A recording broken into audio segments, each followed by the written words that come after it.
मंत्री गणेश नाईक यांनी सिडकोच्या अधिकाऱ्यांवर संताप व्यक्त केलाय। 2015 पर्यंतच्या अनधिकृत घरांना शासनानं अभय दिलं असताना सुद्धा सिडको अधिकारी नोटीस पाठवत असल्यानं गणेश नाईकांनी संताप व्यक्त केलाय।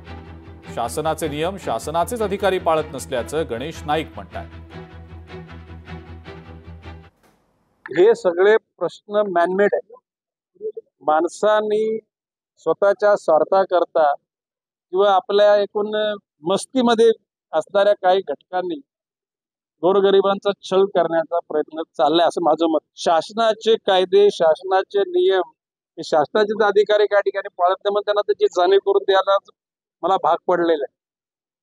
प्रामुख्याने सिडको मध्ये असलेले अधिकारी मी वारंवार सांगतो नालायकच आहेत, पूर्ण नाही।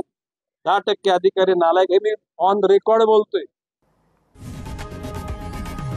लोकशाही मराठी ऐका, पहा, जागरूक रहा।